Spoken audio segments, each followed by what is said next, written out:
આજની જનરેશનનો સૌથી મોટો પ્રોબ્લેમ શું છે? રિલેશનશિપ, પ્રેશર કે પછી કન્ફ્યુઝન? સ્ટુડન્ટ રિલેટેડ લાઈફની તો રિલેશનશિપ, પ્રેશર અને કન્ફ્યુઝન ત્રણેય ઇક્વલી પાર્ટ ભજવે. કે યંગ કપલ્સની અંદર સૌથી મોટો ઇશ્યુ શું છે? એ રેસમાં ભાગવા માટે આપણે એક પર્સનને લાઈન મૂકી દઈએ, okay I am in relationship. તો તમે જોયેલું જ હશે કે ઘણી બધી વિમેન્સ પોતાની હેલ્થને ઇગ્નોર જ કરતી હોય છે. What is the reason behind that, અને આપણે એને કઈ રીતે ડીલ કરી શકીએ?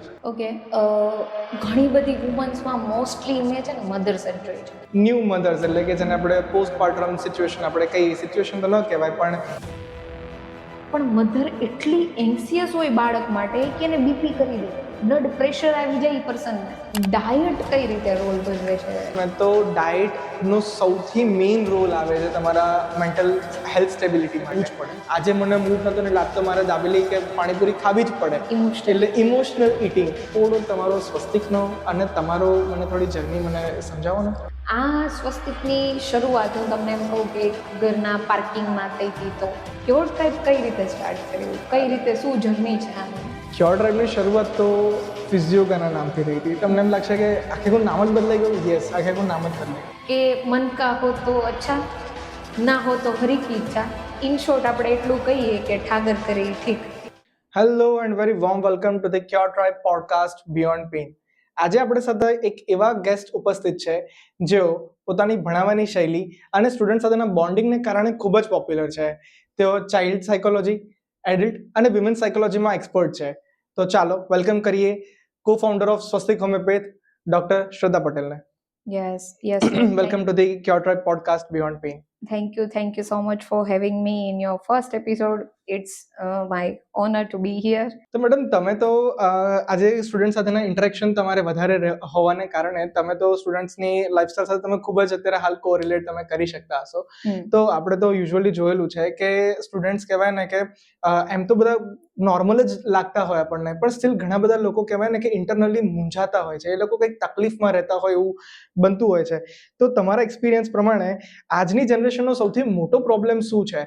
રિલેશનશિપ, પ્રેશર કે પછી કન્ફ્યુઝન? જો મિત, આપણે વાત કરીએ સ્ટુડન્ટ રિલેટેડ લાઈફની તો રિલેશનશિપ, પ્રેશર અને કન્ફ્યુઝન ત્રણેય ઇક્વલી પાર્ટ ભજવે, બરાબર? કારણ કે એક તો એમના હોર્મોન્સ જે અને રિલેશનશિપ અને અત્યારનો જે ટાઈમ છે એ એકોર્ડિંગલી એ રિલેશનશિપમાં પણ જે એમને પ્રેશર હોય, બરાબર, એના સિવાયનું પ્રેશર અને જોડે જોડે જે કન્ફ્યુઝન છે એ. હવે ત્રણેયની ઇન્ડિવિજ્યુઅલ વાત કરીએ તો જે રિલેશનશિપ છે એમાં અત્યારે મેઇન ભાગ ભજવે છે સોશિયલ મીડિયા, બરાબર? જે સોશિયલ મીડિયામાં જે તમને રીલ લાઈફ બતાવે છે, બરાબર, જે કઈ બી પરફેક્ટ કપલની, આઈડિયલ કપલની જે રીલું જોઈ અને તમે તમારા પાર્ટનર જોડે જે કઈ બી કમ્પેરિઝન કરતા હોવ છો, બરાબર, એને લઈને બહુ ડિઝાસ્ટર સર્જાય છે, બરાબર. અને આની જોડે પ્રેશરની વાત કરીએ આપણે તો પ્રેશરમાં તો પિયર પ્રેશર પહેલું તો, આને આમ છે, મારે આમ નથી, આને આટલા માર્ક્સ છે, મને આમ નથી, આની આ સ્કિલ છે, મારી પાસે આ નથી. અને સેકન્ડ થિંગ, એમાં ઓફકોર્સ સોશિયલ મીડિયા ભાગ ભજવે છે. જે બીજાના ફોટોઝ જોઈને, બીજાની લાઈફ જોઈને, કોઈ ક્યાંક વેકેશનમાં છે, કોઈ ક્યાંક ફરે છે, કોઈ ક્યાંક પોતાની પરફેક્ટ બિઝનેસ સ્ટ્રેટેજીમાં છે, તો આ જોઈને ક્યાંક ને ક્યાંક એ પ્રેશર બિલ્ડઅપ થતું હોય છે. અને કન્ફ્યુઝનની વાત કરીએ તો હું જ્યાં સુધી જોઉં છું ને ત્યારે એવરી સેકન્ડ પર્સન કન્ફ્યુઝનમાં જીવે છે. મારા ક્લિનિકમાં એવા પેશન્ટ્સ મેં જોયા છે કે એને બેઝિક લેવલનું બી કન્ફ્યુઝન હોય, જેમ કે બ્લેક પીવું કે વ્હાઈટ, ચા પીવી કે કોફી પીવી. બહુ નાનું લાગે આપણે, હસવું બી આવે, બટ આ નોર્મલ કન્ફ્યુઝન. એટલે કે અત્યારની જનરેશનની જે ડિસિઝન મેકિંગ સ્કિલ છે એ બહુ વધારે પડતી પેલા ખતરામાં છે એવું કહી શકીએ. શું કામ? કારણ કે એનો ક્યાંક ને ક્યાંક એનો પીપલ ઓપિનિયન છે ને એટલું ઈ ક્રેવ કરે છે કે સારો જ ઓપિનિયન આવવો જોઈએ. અરે આ પોસ્ટ કરું કે આ પોસ્ટ કરું? પોસ્ટ કર્યા પછી કોમેન્ટ ના આવે તો તકલીફ, કોમેન્ટ આવે તો તકલીફ. યસ, કેટલી લાઇક્સ છે, કેટલી ડિસલાઇક્સ છે, બરાબર, ઓર વ્યૂઝ કેટલા છે, શેર કેટલા છે, જેટલી એક્સપેક્ટેશન છે એટલું શેર થયેલું છે કે નહીં. આ બધી જ વસ્તુ એ લોકોના ડિસિઝન પાવર ઉપર કેટલી ઇફેક્ટ કરે છે આપણે ગણાવી ના શકીએ. Absolutely yes. તો શું તમે એવા પેશન્ટ્સ જોયા છે કે જેમાં સોશિયલ મીડિયા જ કલ્પ્રિટ હોય, એને કારણે જ પ્રોબ્લેમ સર્જાઈ હોય? અરે, કપલ કાઉન્સેલિંગ જે હું કરું છું ને મારા ક્લિનિકમાં, કપલ કાઉન્સેલિંગમાં 75% કેસીસ એવા હોય કે જ્યાં સોશિયલ મીડિયા જે ભાગ ભજવતું હોય, બરાબર. Yes. વિલન તરીકે તમે કોઈને કન્ક્લુડ કરી શકો તો સોશિયલ મીડિયાને કન્ક્લુડ કરી Yes, શકો yes. એવા કેસીસમાં. શું કામ? Actually. તમને ખબર છે બર્થડેઝ, પ્રાઇઝ, સરપ્રાઇઝીસ, ગિફ્ટ્સ આ બધું બરાબર. Yes. એમાં કેવું હોય કે કોઈકે એની વાઈફને ડાયમંડ રિંગ આપેલી છે, કોઈકે મર્સિડીઝ આપેલી છે, કોઈકે રેન્જ રોવર આપેલી છે, અને આપણે આ બાજુ જોઈએ તો આપણા વાળાને ડેટ બી યાદ ના હોય બરાબર. ત્યાંથી yes, ડખાની absolutely. ચાલુ થાય બરાબર. જો કે ભૂલવી બી ના જોઈએ ડેટ બરાબર. Absolutely, પણ એક absolutely. બેર મિનિમમ ઓર એક નોર્મલ વસ્તુ જે આપણે એક્સપેક્ટ કરવી જોઈએ એના કરતા વધારેનું વધારે બતાવી જે દીધું છે. બતાવે છે Yes, બરાબર. yes, yes. મારા એકોર્ડિંગલી નોર્મલ જે લાઈફ હોય, નોર્મલ પર્સનની જે પર્સનની લાઈફ હોય એમાં બધું જ હોય. સ્ટ્રગલ હોય, તમે કંઈક અપ્સ એન્ડ ડાઉન્સ હોય, હેપી લાઈફ હોય, Absolutely. પછી સેડનેસ હોય, ક્યારેક ગુસ્સો હોય, બધું જ આવે. આને Yes. હ્યુમન લાઈફ કહેવાય બરાબર. 110%. પણ ઇન્સ્ટાગ્રામ તમને શું બતાવે છે? પરફેક્શન બરાબર. Yes. અને જે ક્યાંય એક્ઝિસ્ટ જ નથી કરતો. અને Absolutely. આને લઈને કપલ્સમાં એટલા ડખા થાય છે બરાબર. અને મેઇન વસ્તુ શું છે ખબર છે? જે રીલનું શેરિંગ છે ને આ રીલના શેરિંગને લઈને કમ્યુનિકેશન ક્યાંક ને ક્યાંક ઓછું થઈ ગયું છે બરાબર. Yes. તમને અગર એ પર્સનથી ગુસ્સો છે, નારાજગી છે, તમે કંઈક એક્સપેક્ટ કરો છો તો બોલવાની જગ્યાએ આપણે શું કરશું? Reel Reel share share. અને પછી એવું એક્સપેક્ટ કરવામાં આવે કે હવે રીલ ને જોઈને સમજી જાય કે હું ગુસ્સે છું, યસ મને મનાવો. યસ મને મનાવો. Yes. આવું કોમનલી જોતા હોય છે. તો Yes. અને ક્યાંક જ્યારે ને- સામે વાળા તો સમજ બી ના પડતી હોય કે ભાઈ કેમ મોકલ્યું છે, શું રીઝન છે આની હા પાછળ. એનું પાછું લેવલ બી અલગ અલગ હોય બંને Yes, કપલનું yes. સમજવાનું Absolutely. બરાબર. તો આમાં ક્યાંક ને ક્યાંક મિસકન્સેપ્ટ થાય બરાબર, મિસઅન્ડરસ્ટેન્ડિંગ થાય અને ક્યાંક ને ક્યાંક ડખા થાય અને અલ્ટિમેટલી અમારા જેવા થેરાપિસ્ટની એમને જરૂર પડે Yes, બરાબર. yes. તો આઈ ગેસ કહેવાય ને કે આજનું રિલેશનશિપ આપણે એમ જોવા જઈએ તો એ કહેવાય ને કે સપોર્ટિવ કરતા વધારે સ્ટ્રેસફુલ થયું છે. Is it? યસ ઓફકોર્સ હું જોઉં છું કે જોવા મળે છે એવું. અને એનું મેઇન રીઝન શું છે ખબર મિત? કે અત્યારે પહેલા કેવું હતું, પહેલાની લાઈફમાં ઓર આપણા પેરેન્ટ્સની લાઈફ જોઈએ તો એકનો રોલ એક્ટિવ હતો, એકનો રોલ પેસિવ હતો બરાબર. અને અત્યારે કેવું છે, વુમન અને મેન બંને છે એ એક્ટિવલી પાર્ટ ભજવે છે બરાબર. બંને અર્ન કરે છે, બંને બહાર જાય છે, બંને બહારની દુનિયા જોવે છે, બંનેની ઇન્ડિવિજ્યુઅલ લાઈફ છે. તો બંનેને ખબર છે કે શું છે લાઈફ બરાબર. અને આને લઈને ક્યાંક ને ક્યાંક ઈગો ક્લેશ થાય છે. કોઈ એકબીજા ઉપર આમ ડિપેન્ડન્ટ નથી તું જોવા જઈએ તો બરાબર. Yes. બંનેનો ઇન્ડિવિજ્યુઅલ ઈગો છે, બંનેના પોતાના ફ્રેજાઇલ ઈગોને સેટિસ્ફાઈડ કરવું છે બરાબર. Absolutely. અને આને લઈને ક્યાંક ને ક્યાંક ક્લેશ થતા હોય બરાબર. Yes. તો જ્યાં સપોર્ટની ભાવના હોવી જોઈએ ત્યાં અત્યારે આમ પેલી ભાવના છે કે આ મારા કરતા આગળ કેમ, આ મારા કરતા આગળ કેમ, શું કામ? આ ના હોવું જોઈએ મેની બરાબર. ટાઈમ્સ એવું જોયેલું છે કે યસ હસબન્ડ એવું વિચારતા હોય કે મારી વાઈફ મારા કરતા વધારે અન તો ના જ કરવી જોઈએ. હા ના Yes, કરવી એ મેલ ઈગો પર આવી જતી હોય છે વાત. Yes. એજ્યુકેટેડ લોકોમાં આ વસ્તુ જનરલી જોવા મળતી હોય, ઘણા એજ્યુકેટેડ લોકોમાં. અને એ બહુ Yes.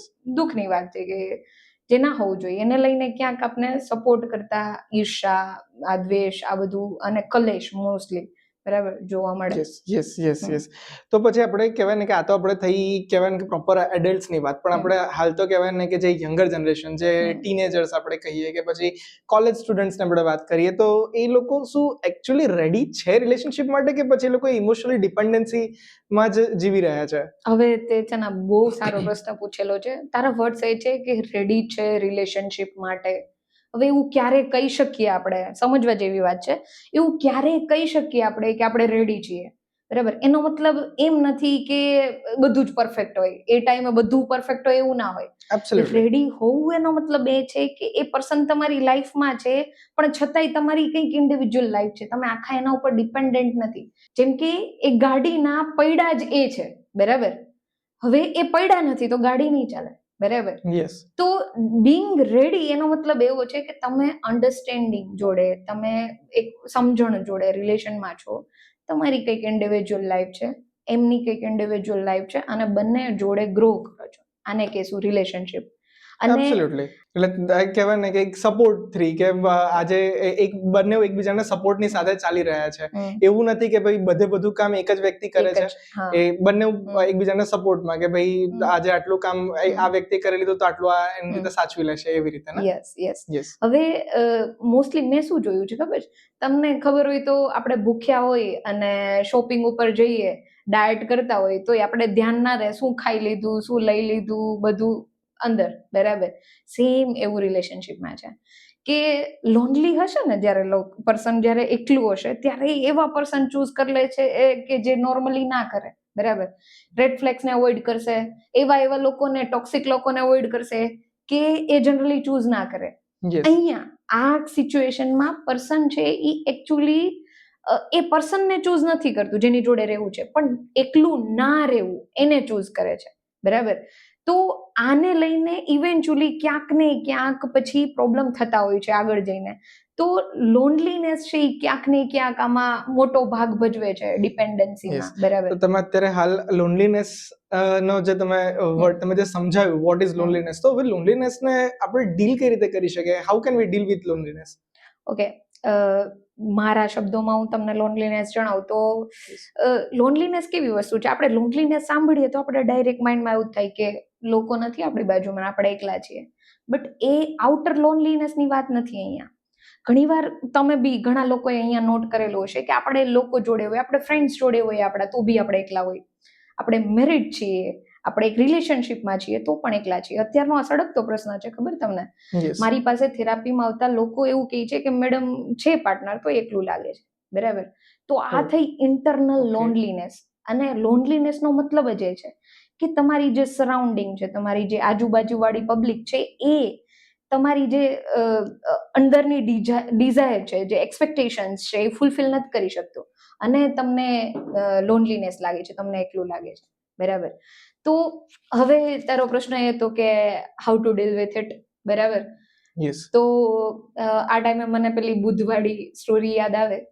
એકવારના ટાઈમમાં જ્યારે બુદ્ધ આવ્યા ને ત્યારે એ એમની શક્તિઓ અને જે નોલેજ, વિઝડમ લેવા માટે જંગલમાં ગયા હતા એમના 5 મોન્ક જોડે, બરાબર. હવે એ 5 મોન્ક છે એ બુદ્ધની સહાયતા કરે. શું કામ? કંઈક એને એક્સપેક્ટેશન હતી કે જ્યારે પણ ભગવાનને વિઝડમ આવશે ત્યારે એમને હેલ્પ કરશે, બરાબર. તો હા તો અને ઘણા વર્ષો ગયા. બુદ્ધનું વિચાર એવો હતો કે શું કહેવાય કે જેટલું સેલ્ફને હાર્મ કરશું, સેલ્ફને જેટલું સફર કરાવડાવશું, એટલું જલ્દી મને વિઝડમ ઓર નોલેજ છે જે અપર લોકનું એ મળશે. પણ એવું ન થયું. બુદ્ધ ફેલ થયા. એટલે બુદ્ધે આ લોકોને એવું સમજાવ્યું કે આ જે આપણો વે છે એ ખોટો છે. અને પેલા મોન્ક છે એ લોકો ડિસ્ટર્બ થઈ ગયા આને લઈને, એ લોકો નિરાશ થઈ ગયા અને એમણે ડિસાઈડ કર્યું કે આપણે છોડી દઈએ એમને. અને એ આખા એ વિરાન જંગલમાં બુદ્ધને મૂકીને જતા રહ્યા. ધેન બુદ્ધને રિયલાઇઝ થયું આ ટાઈમે બુદ્ધ એકલા હતા પણ લોનલી નતા. માર્ક માય વર્ડ્સ, બરાબર. એ એકલા હતા પણ લોનલી નતા. એને લઈને એને એ સમજાણું કે જીવનમાં જ્યારે આપણે એકલા હોય ને, સોલિટ્યુડમાં હોઈએ, જો there is thin line between loneliness and solitude, બરાબર. તમે ચૂઝ કરો છો એકલું રહેવું, જેનાથી તમે તમારી સેલ્ફની અંદર ઝાંકી શકો, તમારી સેલ્ફને ઇવોલ્યુટ કરી શકો, તમારી સેલ્ફને વેલ્યુઝ આપી શકો, બરાબર. તો આ લોનલીનેસનો ઉપાય તે મને પૂછો, એનું સિમ્પલ છે. એક તમારું જે પર્સપેક્ટિવ છે એને ચેન્જ કરવાનો. કયો પર્સપેક્ટિવ? આપણે એકલા છીએ રોવા કરતા બેસ્ટ વે છે આપણે ટાઈમને યુટિલાઇઝ કરીએ. શેના પાછળ? આપણી સેલ્ફ પાછળ, બરાબર. બેસ્ટ વસ્તુ છે કે આપણી સેલ્ફને ટાઈમ આપણે, સેલ્ફને જે કંઈ બી નોલેજ છે ખુદનું એને વધારીએ, કંઈક નવું શીખીએ, ઇન્ટ્રોસ્પેક્ટ કરીએ કે હું ક્યાં છું, મારે શું જોઈએ છે, મારા શું ડ્રીમ્સ છે, મારી જે વેલ્યુએશન છે એ વધારીએ, બરાબર. તો હું મારા પેશન્ટને આ જ કહું છું કે લોનલીનેસથી ડીલ કરવાનો એક જ ઉપાય છે, જે છે આ, બરાબર, કે જે તમારું પર્સપેક્ટિવ ચેન્જ કરી અને ખુદ જોડે ટાઈમ નીકાળો. એ ટાઈમને પોઝિટિવ લો, નહીં કે નેગેટિવ, કે રોયા કરતા બેટર એ છે કે ચલો તમે સારી વસ્તુ પાછળ ટાઈમ નીકાળો. સાર સ્વરૂપ જો આપણે સેન્ટેન્સ આપણે લઈએ તો આપણે એમ કહી શકીએ કે it is better to be alone rather than being lonely. તો આજના સ્ટુડન્ટ્સ કે પછી આપણે કહીએ કે યંગ કપલ્સની અંદર સૌથી મોટો ઇશ્યુ શું છે? ઓકે, મેં જ્યાં સુધી જોયું છે મિત, અને જ્યાં સુધી અમે બી કોલેજ કરીને આવ્યા છીએ, બરાબર. તો મોસ્ટલી શું હોય ખબર? લોકોને ફિટ થવું હોય. મારા ભાઈબંધને ગર્લફ્રેન્ડ છે, ભાઈબંધના ભાઈબંધને ગર્લફ્રેન્ડ છે, મારે હોવી જોઈએ, બરાબર. સિમ્પલી. અને જો ઈ હોય તો આપણે એક સ્ટેટસમાં આવીએ, એક હરોળમાં આવીએ કે ઓકે બંદી છે. એટલે ક્યાંક આપણે ખબર ના હોય આપણે શું જોઈએ છે, પણ એ રેસમાં ભાગવા માટે આપણે એક પર્સનને લાઈન મૂકી દઈએ કે okay I am in relationship, બરાબર. ઓકે, તો એક એ વસ્તુ છે. અને એક બીજું છે એ પર્સન કે જેને કઈ ખબર જ નથી હોતી, બરાબર. તે ક્યારેય નોટ કર્યું છે ઘણા એવા લોકો હોય જે ખુદથી લોકો વચ્ચે હોય પણ આમ અંદરથી ખાલી ખાલી એને લાગતું હોય, પોતે એકલું ફીલ કરતા હોય, સ્ટ્રેસ હોય, ઊંઘ ના આવતી હોય, પોતાની અંદર કેટલી રેસ્ટલેસનેસ હોય, કેટલા લોકો પાસેથી વેલિડેશન માંગતા હોય, બરાબર. એક અંદરથી એને ખાલીપણું લાગતું હોય. તો આને અમે અમારી ભાષામાં કહીએ ઇમોશનલ હંગર, બરાબર. યસ. તો આ ઇમોશનલ હંગર એવી વસ્તુ છે, તે ફિઝિકલ હંગરની તો તને ખબર છે ને કે ભૂખ લાગે ને આપણે ખાઈએ, સેમ એવી વસ્તુ છે ઇમોશનલ હંગર, કે જેમાં લોકો ઇમોશનલી વેલિડેશન સીક કરતા હોય બીજા પાસેથી, ઇમોશનલી કનેક્શન સીક કરતા હોય, બરાબર. અને આને લઈને કોઈક ને કોઈક રોંગ પર્સન જોડે એ અલ્ટિમેટલી પાર્ટ બની જાય એમનો લાઈફનો, અને ટોક્સિસિટી એમને સહન કરવી પડે, બરાબર. તો હવે આપણે એમ થાય કે આનાથી ડીલ કઈ રીતે કરવી, બરાબર. તો પહેલી વસ્તુ એ છે કે તમે એકચ્યુઅલી તમારી સેલ્ફને જાણો. જ્યારે તમે એકલા હોય ત્યારે આપણે એસ્કેપ ના કરીએ ડાયરેક્ટલી, કે આપણે એક પર્સન જોડે નથી ફાવતું ત્યાં કલેશ ચાલે છે ને ડાયરેક્ટ અહીંયા જતા રહીએ. એનું કર્યા પહેલા આપણે એવું કરીએ કે પોઝ લઈએ, વિચારીએ કે એકચ્યુઅલી આપણે શું જોઈએ છે, બરાબર. એક બીજા રિલેશનશિપમાં આવતા પહેલા પોતાની જાતને પહેલા થોડું હીલ કરી દઈએ, જેથી કરી બીજા વ્યક્તિ સાથે જેની જોડે આપણે રિલેશનશિપમાં આવવાના છે એને પણ એટલું આપણે એને આપણે કહેવાય ને કે એટલું મેન્ટલી આપણે એને બર્ડન ના આપીએ. અને જે કલેશ થવાના હોય ને એ થોડા ઓછા રહે, બરાબર. હું એમ નથી કહેતી ના થાય, રિલેશનશિપનો પાર્ટ છે કલેશ થવો, બરાબર. અને જ્યારે તમને ખબર હોય ને કે મને શું જોઈએ છે, મારી ડિઝાયર શું છે, સમજો તમે તરસ્યા છો, બરાબર. તમારી એટલી થર્સ્ટ છે કે એ તમે સોડા પી લીધી, મળશે, ચલો 2-5% મળશે, પણ એ એટલી નહીં મટે, બરાબર. પછી તમે કંઈક જ્યુસ પી લીધું તો પણ એ વોટર જેટલું સેટિસ્ફેક્શન નહીં આપે તમને. એબ્સોલ્યુટલી. બરાબર. એટલે જે સમય જે જોઈએ છે એની પર ફોકસ કરવું રાધર ધેન બીજી 10 વસ્તુને કન્ઝ્યુમ કરો એના કરતા બેટર છે કે જેની જરૂર છે એ લઈએ. અને એ ક્યારે ખબર પડે? પહેલા તમને ખબર હોવી જોઈએ ને કે મારી આ ડિઝાયર છે, બરાબર. એબ્સોલ્યુટલી. તો આનું સિમ્પલ સોલ્યુશન એ છે, પહેલા નો યોર ડિઝાયર, બરાબર. એબ્સોલ્યુટલી. યસ. સેકન્ડ છે આપવાની ભાવના રાખો, બરાબર. યસ. આપણે અત્યારે લેવામાં જ માનીએ છીએ, જેટલું આપશું, જેટલું હેપીનેસ છે, જેટલી ખુશી જેટલી આપશું એટલું વધારે બેનિફિટ રહેશે. થર્ડ થિંગ છે, best way to overcome emotional hunger, એક emotional kit, first aid kit બનાવીને રાખો. આપણે આશ્ચર્ય થાય સાંભળીને કે ઇમોશનલ ફર્સ્ટ એડ કિટ, હા, એવું બી હોય. તમને ખબર ક્યારેક અચાનક 12 વાગે આમ એકલું લાગવા મળે, યાર જીવનમાં કંઈ કર્યું જ નથી, કોઈ છે જ નહીં, અત્યાર સુધીનું કંઈ કાઉન્ટેબલ જ નથી, બરાબર. આ ટાઈમે તમારો આમ પીક છે કે હવે આ ટાઈમે તમે રોંગ ડિસિઝન લેશો, તમે એવા માણસને ફોન કરશો જેને મોઢું ના જોવું હોય તમારે, સમજો છો. તો આ ટાઈમે એ કિટ કામ આવે. એ કિટમાં તમે શું રાખી શકો? તમારા કોઈ ફેવરિટ પર્સનને ફોન કરી શકો, જેની જોડે તમે વાતો શેર કરો છો, કોઈ ફ્રેન્ડ સાથે બેસી શકો, એક લોંગ વોક લઈ શકો, બરાબર.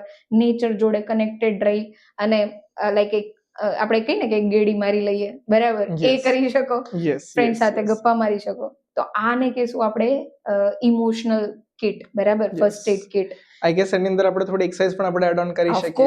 Of course physical mobility directly connected છે એન્ઝાઇટી જોડે, કે ડાયરેક્ટલી એન્ઝાઇટીને ડાઉન કરી દેશે, બરાબર. તો એટલે કહેવાય ને કે ઘણા લોકો એવું કહેતા હોય છે કે ભાઈ આજ દુખી ભાઈ આજ જીમ જાયગા.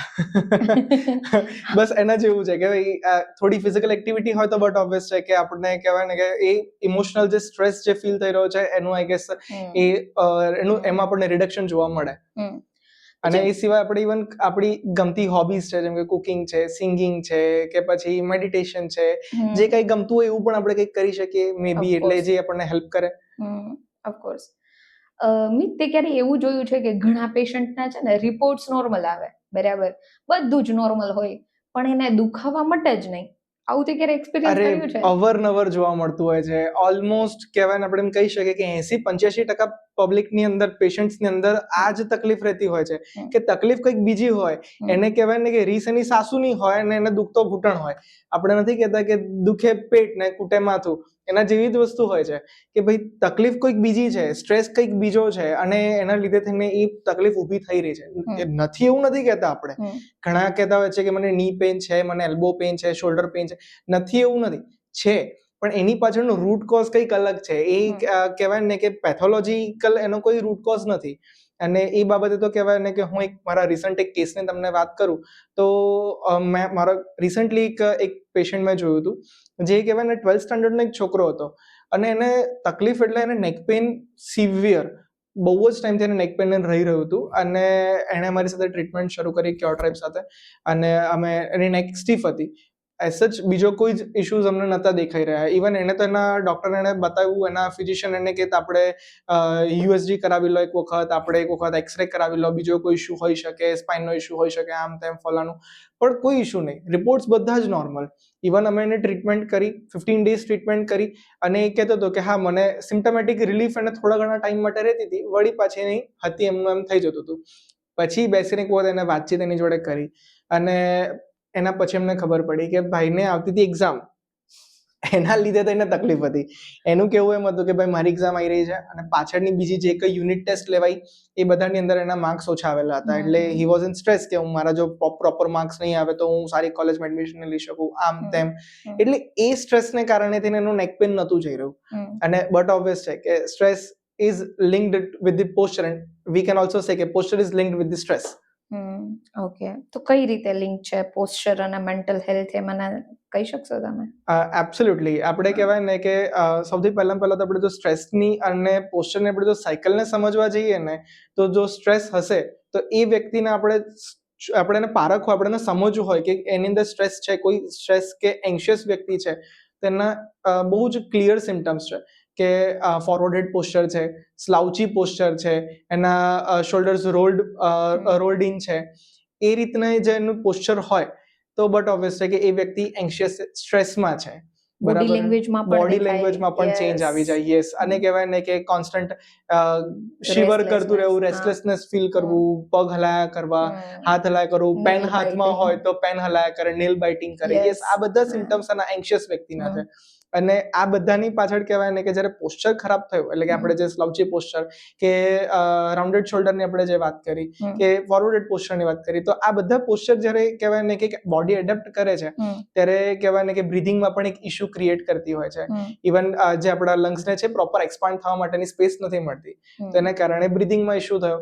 હવે બ્રીધિંગમાં ઇશ્યુ થશે એટલે બટ ઓબ્વિયસ છે કે ફરી વખત એ તમારા સ્ટ્રેસ જોડે લિંક થશે.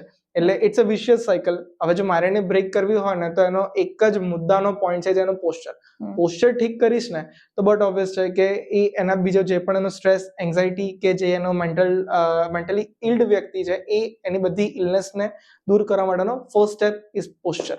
યસ. ઓકે. યસ. સો આપણે ઇમોશનલ સ્ટ્રેસને તો આપણે કહેવાય ને કે પેઇન સાથે આપણે રિલેટ કરતા આપણે એને જોયું, પણ ઘણી ફરી એવું બનતું હોય છે કે આપણે કહેવાય ને કે પેશન્ટને એના સિમ્ટમેટિકલી આપણે ટ્રીટ કરીએ છીએ, પણ આપણે એના રૂટ કોઝને આપણે મિસ કરી દઈએ છીએ. બને છે એવું? ઓફકોર્સ. અત્યારની જે ટ્રીટમેન્ટ પેટર્ન છે એમાં મોસ્ટલી એ જ કરીએ છીએ, બરાબર, કે ઉપરના સિમ્ટમ્સ ગયા અને પેશન્ટ ક્યોર થઈ ગયું, બરાબર, પણ જે મેઇન રૂટ છે એને આપણે જોતા જ નથી, બરાબર. સિમ્પલી હોમિયોપેથીમાં મોસ્ટલી, બરાબર, અમે જે કરીએ છીએ એ રૂટ કોઝને જોઈને જ મેડિસિન કરીએ છીએ. પેશન્ટના ફિઝિકલ અને મેન્ટલ સિમ્ટમ્સ બંનેને ઇવોલ્યુએટ કરી, જોડે જોડે પર્સનની તાસીર જોઈ અને દવાઓ કરીએ છીએ, બરાબર. એબ્સોલ્યુટલી. આનું એક સિમ્પલ એક્ઝામ્પલ આપું તમને. અત્યારે આપણી સરાઉન્ડિંગમાં રહેલા 90% લોકોને હેરફોલ હશે, બરાબર. અત્યારે હા, બરાબર. હું એનું એમ નથી કહેતી કે એનો એક જ કોઝ છે મેન્ટલ, બરાબર. ફિઝિકલ કોઝ હોઈ શકે, બરાબર, એજ કોઝ હોઈ શકે. થર્ડ છે આપણે શું કહેવાય, ન્યુટ્રિશન ડેફિશિયન્સી, કોઈ પણ વિટામિન્સ અને એક્સટર્નલ સોર્સ પણ આપણે હોઈ શકે કે ભાઈ હાર્ડ વોટર છે એના લીધે તેને પણ હોઈ શકે. ઇવન તમે પોલ્યુશનમાં ફરો છો પણ હોઈ શકે. હા, હોઈ શકે. પણ મોસ્ટ ઓફ ધ કેસીસમાં એવું જોવામાં આવ્યું છે કે કોર્ટિઝોલ, બધાનો ફેવરેટ જૂનો ને જાણીતો કોર્ટિઝોલ આપણો, બરાબર, એની ડાયરેક્ટ ઇફેક્ટ છે એ હેરના રૂટ્સ જોડે થાય, બરાબર. કોર્ટિઝોલ એટલે સ્ટ્રેસ હોર્મોન, બરાબર, જેની ડાયરેક્ટ ઇફેક્ટ છે એ રૂટ જોડે થાય અને રૂટને નબળા બનાવે ને એને લઈને હેરફોલ થાય, બરાબર. હેરની એક સાયકલ હોય 3 મહિનાની.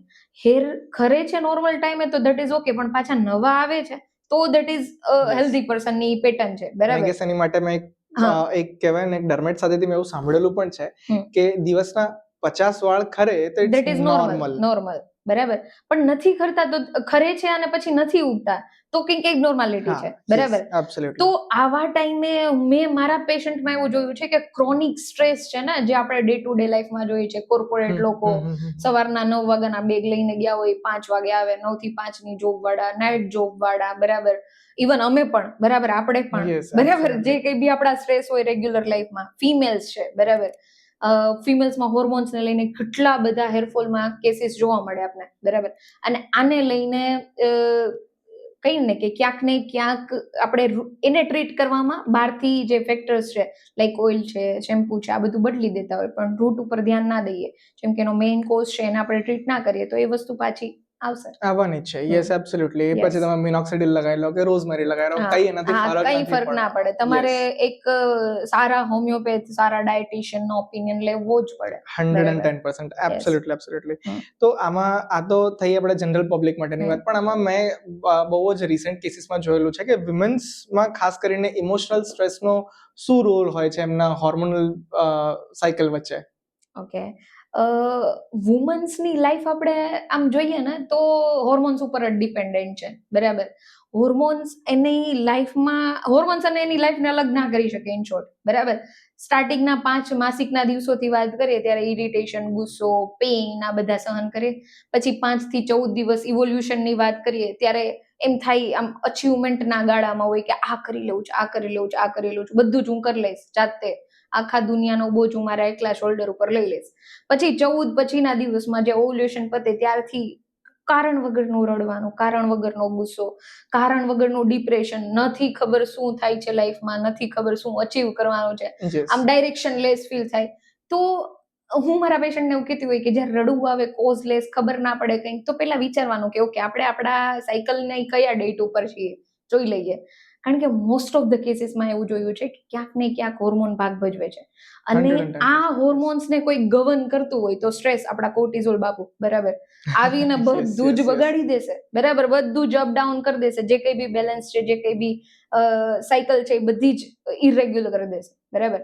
અને આને લઈને ફિમેલ્સમાં પીસીઓડી, થાઇરોઇડ, જે તમે સાંભળેલું છે, મેન્સ્ટ્રુઅલ ઇરેગ્યુલરિટી, આ તો ચલો સાઇન એન્ડ સિમ્પટમ્સ તમને દેખાય છે પેશન્ટના રોગમાં. આના સિવાય નોર્મલી જે નિગ્લેક્ટ કરતા હોય એવું, જેમ કે ઊંઘ ના આવી, બરાબર, ફિમેલ્સમાં જનરલી જોવા મળે, વાત વગરનો થાક લાગી જાય, એનર્જી ના રહે આખો દિવસ, બરાબર, ચીડિયાપણું, ઇરિટેશન થાય, ગુસ્સાના સ્પાઇક વધતા જાય, આપણામાં એમ્પથી આવવા લાગે, પછી એટલે કે આપણે દયાની ભાવના જતી રહે, બરાબર, કોઈની ઉપર દયા જ ના આવે, બરાબર, આવું બી નોટ કરેલું છે મેં. એટલે કહેવાનો મતલબ એમ કે જ્યારે પણ સ્ટ્રેસ વધે લાઈફમાં, બરાબર, અને સ્પેશિયલી ફિમેલ્સમાં, તો એની હું એક્સપ્લેન ના કરી શકું એટલી ઇફેક્ટ થઈ રહેતી હોય, બરાબર. એબ્સોલ્યુટલી. તો સિમ્પલ એડવાઇસ મારે લોકોને દેવાની, સ્ટ્રેસ કરતા લોકો, સ્ટ્રેસ કરતી સિચ્યુએશન થી દૂર રહો, એમને સાઈડમાં રાખો, અને ખુદની લાઈફ છે ખુદના હિસાબથી જુઓ. ઓકે, તો પછી આમાં તો કહેવાય ને કે ઘણા બધા લોકોને એવો બી પ્રશ્નમાં થશે કે સ્ટ્રેસ એ લાઈફનો ભાગ છે, જેમ આપણે વાત કરી કે ભાઈ હોર્મોન્સ અને વિમેન આપણે અલગ નથી કરી શકતા, તો એ રીતે સ્ટ્રેસને આપણે આપણી લાઈફથી અલગ નથી કરી શકતા, તો એનાથી દૂર આપણે રહી પણ ના શકીએ. હવે આપણે ફોર એક્ઝામ્પલ એક નાનકડો આપણે એક્ઝામ્પલ લઈ લઈએ કે કોઈ વિમેન જોબ કરી રહી છે અને એને સ્ટ્રેસ આપતું વ્યક્તિ એનો બોસ છે, એનાથી તો દૂર રહી ના શકે, બટ ઓબ્વિયસ છે કે ભાઈ ઓફિસ તો જવું જ પડશે, કામ કરવું જ પડશે, બોસને તો રોજ જોવા જ પડશે, રોજ એને જોઈને ગુસ્સો આવે, રોજ એને જોઈને એમ થાય કે એક ફેટ મારતો પણ એવું કરાય તો નહીં. તો એનાથી કઈ રીતે આપણે ડીલ કરી શકીએ? ઓકે, હર હંમેશ સ્ટ્રેસની સિચ્યુએશન હોય તો પહેલા તો એવું ટ્રાય કરવું કે આપણે એ માહોલમાં ના પહોંચીએ, બરાબર. બીજી વસ્તુ કે હવે બોસ છે, બોસને કઈ નથી કહી શકવાના, બરાબર, તો બોસના જે વર્ડ્સ છે આપણે એ લાગવા ના જોઈએ એવા, જેવા આપણે લાગે છે છરી ચાકા જેવા, બરાબર. આપને હ્યુમિલિએશન ફીલ થતું હોય તો આપણે નહીં કરવાનું, બરાબર. એકવાર સમજાવવાની ટ્રાય કરવાની કે ભાઈ આ આપણી રીતે, પણ જે હ્યુમિલિએશન ઓર જે વર્ડને સરે કીધું છે અને એને આપણે કંઈક અલગ સમજીએ છીએ એ નહીં કરવાનું. એબ્સોલ્યુટલી. અને આપણે આપણી માટે આપણે બાઉન્ડરીઝ પણ આપણે પોતે સેટ કરી શકીએ છીએ. Yes, absolutely. તો તમે જોયેલું જશે કે ઘણી બધી વિમેન્સ પોતાની હેલ્થને ઇગ્નોર જ કરતી હોય છે. What is the reason behind that, અને આપણે એને કઈ રીતે ડીલ કરી શકીએ આપણે? ઓકે, ઘણી બધી વુમન્સમાં મોસ્ટલી મેં છે ને મધર્સ જ જોઈ છે, બરાબર. Yes, absolutely. એક મધરવુડ છે ને તમને બહુ બધી ખુશી આપે પણ બહુ બધું લઈ બી લે, આ એક ટ્રુથ છે, બરાબર, જે તમારી ઇન્ડિવિજ્યુઆલિટી હોય એ થોડીક છીનવાઈ જાય, બરાબર, કારણ કે તમારું ઓફકોર્સ 5 વર્ષ ફોકસ એ બાળક જ હોય, બરાબર. તો આને લઈને મેં જોયું છે કે જે રિસન્ટ મધર્સ હોય ને એ પોતાની સેલ્ફને સાવ જવા જ દે, બરાબર. જોબ કરતી હોય તો જોબ મૂકી દેશે, કંઈ પોતાનું પર્સનલ ઇન્ડિવિજ્યુઅલ બિઝનેસ હશે એ છોડી દેશે, બરાબર, બાળક ઉપર ધ્યાન આપશે, આપવું જ જોઈએ. પણ જ્યારે બાળક ઇન્ડિવિજ્યુઅલ પોતાની સેલ્ફ ઉપર ઊભું થઈ જાય ત્યારે અગેઇન એ વર્ક ચાલુ કરવું જોઈએ, અગેઇન સેલ્ફ ઉપર ધ્યાન આપવું જોઈએ, સેલ્ફ હેલ્થ ઉપર ધ્યાન આપવું જોઈએ. મને આ સિમ્પટમ્સ થાય છે તો શું કામ થાય છે, અને મેઇન હું એ વસ્તુને મધર્સને ડાયરેક્ટલી કનેક્ટ કરવા માંગીશ બાળકો જોડે કે અગર બાળકોની મેઇન પૂંજી કોણ છે? પેરેન્ટ્સ ને. Parents, absolutely. અગર એમની હેલ્થને કઈ થઈ જશે, તમે તમારી હેલ્થને ધ્યાન નહીં આપો, બરાબર, તો એમનું તમે ભલે ને કરોડ રૂપિયા મૂકીને ગયા હોય પણ તમે જ નહીં હોય તો શું? એબ્સોલ્યુટલી, બરાબર ને? એબ્સોલ્યુટલી, 100%, 100%. તો હેલ્થની બાબતમાં હું વુમન્સને વધારે કહીશ, સ્પેશિયલી મધર્સને, કે ખુદ ઉપર વધારે ધ્યાન રાખે. એબ્સોલ્યુટલી. ઇવન અમારે ક્યોર ટ્રાઇબમાં પણ હાલ એક વિમેન્સ રિહેબ કરીને એક આખો પ્રોગ્રામ ચાલી રહ્યો છે, જેમાં અમે ન્યૂ મધર્સ, એટલે કે જેને આપણે પોસ્ટપાર્ટમ સિચ્યુએશન આપણે કહીએ, સિચ્યુએશન તો ન કહેવાય પણ એ પોસ્ટપાર્ટમ ફેઝ જે છે એ ફેઝની અંદર જ્યારે વિમેન્સ આવે છે, એટલે કે બેબીના બોર્ન થયા પછી, કે તમે કહ્યું એ પ્રમાણે કે ભાઈ બેબી બોર્ન થયા પછી તો આખી અલગ જ આઈડેન્ટિટી હોય કે હવે એ મમ્મી છે. ગઈકાલ સુધી ભલે એ એમની દુનિયામાં જીવતા હતા, મસ્ત મોજીલા હતા, પણ હવે બીજા દિવસે એમને જવાબદારી આવી. યસ, તો એ જવાબદારીની અંદર કહેવાય ને કે પોતાની જાતને તો સાવ ગુમાવી જ દે છે. એ એમને પછી બેક પેઇન થતો હોય કે પછી યુરિનરી ઇન્કન્ટિનન્સીનો ઇશ્યુ હોય, કોર વીક હોય, એ કે પછી ડાયાસ્ટિસિસ રેક્ટાઈ હોય, કશું જોતા નથી. તો એ સિચ્યુએશનમાં અમે પણ પેશન્ટને બસ એ જ કહેવાય ને કે ઇવન ટ્રેનિંગ પણ આપીએ છીએ બાબતની, કે એમને એ બધી જે વીકનેસ છે, જેમને બેક પેઇન છે કે યુરિનરી ઇન્કન્ટિનન્સી છે, બધામાં એમને હેલ્પફુલ રહે. અને બીજું કે પોતાની માટે પણ થોડો સમય ફ્રોમ ધી ફર્સ્ટ ડે કાઢતા થાય. ખાલી બેબી નથી, બેબી માટે તમે છો, તમારા માટે બેબી છે, નો ડાઉટ, પણ બેબી માટે તો તમે જ બધું છો. Yes, of course. માટે તમે તમારી જાતને જો તમે સાચવેલા હશે, તમે તમને જાતને જો તમે ઠીક રાખેલા હશે, તો બટ ઓબ્વિયસ છે કે બેબી તો હેપી જ રહેવાનું છે. And if a mother is healthy, baby will be healthy. અને બીજ છે ને, લાસ્ટ કેટલા કેસીસમાં એવું જોયું છે કે આપણે એવું જોયું હોય જનરલી કે મધર છે એન્સિયસ હોય, બરાબર, પણ મધર એટલી એન્સિયસ હોય બાળક માટે કે એને બીપી કરી દે, બ્લડ પ્રેશર આવી જાય એ પર્સનને. એટલી એન્ઝિયસનેસ એને બાળકની હેલ્થને લઈને, બાળકના ફ્યુચરને લઈને, આનું શું થશે શું નહીં લઈને એટલું વિચારતા હોય છે મધર્સ, બરાબર, નો ડાઉટ થાય, બટ એક હેલ્ધી વેમાં થવું જોઈએ, બરાબર. તો જે ઓવર છે ને એને અહીંયા થોડુંક ડિમિનિશ કરવાની વાત છે, થોડુંક ઓછું કરવાની વાત છે. Yes, absolutely. આજે બેબી રડી રહ્યું છે તો કેમ રડે છે, કેમ રડે છે, બધું જ એક્સ્ટ્રા, એટલું બધું ના હોય. રડે છે, નાનું છે, એ બોલી નથી શકતું, તો એ એની લેંગ્વેજમાં તમને સમજાવવાનો પ્રયત્ન કરે છે. તમને સમજ પડે છે તો વેલ એન્ડ ગુડ, નથી પડતી તો પીડિયાટ્રિશિયનને પૂછી લો કે શું તકલીફ પડી રહી છે. પણ એ જે ઓવર કેરિંગ, એક્ઝેજરેશનનો જે નેચર છે, યસ, એબ્સોલ્યુટલી, એની પર થોડું ધ્યાન આપવા જેવું તો છે જ. અને કહેવાય ને કે એની પાછળ તો અમે ઇવન એ પણ જોયેલું છે કે મધર્સની પાછળ એની ફેમિલી એ તો પાગલ જ હોય છે, ગાંડી હોય છે કે આ ખાઈ લે, પેલું ખાઈ લે, આ તારી માટે સારું રહેશે, આ બ્રેસ્ટ ફીડિંગના પીરિયડમાં આ તો ખાવું જ જોઈએ, આ તો લાડુ ખાવા જ પડે, પણ નથી પચતું, એને નથી એને મેળ આવતો. અને એ સિચ્યુએશનમાં મધર્સ વધારે એન્શિયસ થાય કે ભાઈ એન્ઝિયસ જોડે એમને કોર્ટિઝોલ બી વધે. જ્યાં ફિમેલને પ્રેગ્નન્સી ટાઈમે ઓર આફ્ટર ડિલિવરી એવું એન્વાયરમેન્ટ મળવું જોઈએ કે જ્યાં એ ખુશ રહે, જ્યાં એ સેફ ફીલ કરે. ત્યાં એને પ્રેશર કરવામાં આવે કે આ કર, આ કરવું પડશે, આ નોર્મ્સ છે, આને ફોલો કરો. મેન્ટલ સ્ટેબિલિટીમાં ડાયટ કઈ રીતે રોલ ભજવે છે? એઝ અ ડાયટિશિયન તમારું શું કેવું છે? એઝ અ ડાયટિશિયન જો તમે મને પૂછો ને તો ડાયટનો સૌથી મેઇન રોલ આવે છે તમારા મેન્ટલ હેલ્થ સ્ટેબિલિટી માટે. કારણ કે આપણે તમે જોયું હોય તો જે કોઈ વ્યક્તિ કહેવાય ને કે એન્શિયસ હોય, સ્ટ્રેસ્ડ હોય, એ વ્યક્તિને કહેવાય ને કે કંઈ પણ જે પણ એમને કહેવાય ને સામે દેખાશે, કાં તો ખાઈ લેશે, ઓવર ઇટિંગ કરશે, કાં તો અંડર ઇટિંગ કરશે, કાં તો ઘણા બધા લોકો કહેવાય કે સ્ટ્રેસમાં હોય એટલે એમ કે ભાઈ આજે મને મૂડ નહોતો ને એટલા માટે આજે તો મને વડાપાઉં ખાવું જ પડે, આજે મને મૂડ નહોતો ને એટલે આજ તો મારે દાબેલી કે પાણીપુરી ખાવી જ પડે. એટલે ઇમોશનલ ઇટિંગ, એ ઇમોશનલ ઇટિંગની પાછળ કહેવાય ને કે ક્યાંક એટલું બધું કહેવાય ને ડેડ કેલરીઝ કન્ઝ્યુમ કરી લે છે કે જે બોડીને ન્યુટ્રિશનલી હેલ્પ તો નથી જ કરી રહી, પણ એની સાથે સાથે કહેવાય ને કે એ જે ડેડ કેલરીઝ જે ગઈ છે એ ડ્યુરિંગ ધી સ્ટ્રેસફુલ પીરિયડ જે ન્યુટ્રિશન્સ બ્રેઇનને અથવા બોડીને જેની જરૂર છે, જેમ કે પૂરતા પ્રમાણમાં પ્રોટીન છે, પૂરતા પ્રમાણમાં કાર્બ્સ છે, ફેટ્સ છે, મિનરલ્સ છે, વાઇટામિન્સ છે, એ ના મળવાને કારણે બોડી એને પણ હવે ક્રેવ કરે છે, અને જે તમે ડેડ કેલરીઝ લીધી છે એને અ કાઇન્ડ ઓફ ફેટ અને સ્ટોર કરે છે. તો એ કહેવાય ને કે ફરી પાછું એક વિશિયસ સાયકલ ક્રિએટ કરે છે કે અહીંયા તમે કહેવાય ને કે આજે કંઈક જંક ખાઈ લીધું અને વળી પાછું કહેવાય ને કે એનું બી ગિલ્ટ પાઇલઅપ થયું કે ભાઈ અરે યાર ગઈકાલે તો મારાથી વડાપાઉં ખવાઈ ગયું હતું, ગઈકાલે તો મારાથી પાણીપુરી ખવાઈ ગઈ હતી. પણ જ્યારે ક્યારે તમે સ્ટ્રેસમાં છો એ ટાઈમે થોડું કામ રહીને, થોડું વિચારીને કે ભાઈ ના હું સ્ટ્રેસમાં છું અને મને કંઈક ચટપટું ખાવાની ઈચ્છા થાય છે, તો find an another healthy option. એ હેલ્ધી ઓપ્શનમાં તમે ઘરના બનાવેલા વઘારેલા તમે મખાના લઈ શકો છો, કે પછી ઇવન કહેવાય ને કે ઘણા લોકોને સ્વીટ ક્રેવિંગ્સ થતી હોય છે કે ભાઈ આજે તો સ્વીટ તો કંઈક ખાવું પડશે, આજે સ્ટ્રેસમાં છું, આજે એન્શિયસ છું, આજે આ વસ્તુ તો લેવી પડશે, આજે ફલાણાએ કંઈક કહી દીધું, પેલાએ કંઈક કહી દીધું કે આજે આવું કંઈક થઈ ગયું એટલે આ તો ખાવું જ પડશે. તો એ ડ્યુરેશનમાં તમે કહેવાય ને કે માર્કેટની અંદર ઘણા બધા એવા ઓપ્શન છે, જેમ કે ડાર્ક ચોકલેટ છે કે જે કહેવાય ને કે મેગ્નેશિયમ રીચ છે. સૌથી પહેલા તો સ્ટ્રેસને રિડ્યુસ કરવામાં બહુ જ સારી રીતે હેલ્પ કરે છે, જે તમને ખબર જ છે, બરાબર. અને એ વસ્તુ કહેવાય ને કે એટલીસ્ટ ડેડ કેલરીઝના ફોર્મમાં અને શુગર પાઇલઅપ નથી થઈ રહી બોડીની અંદર.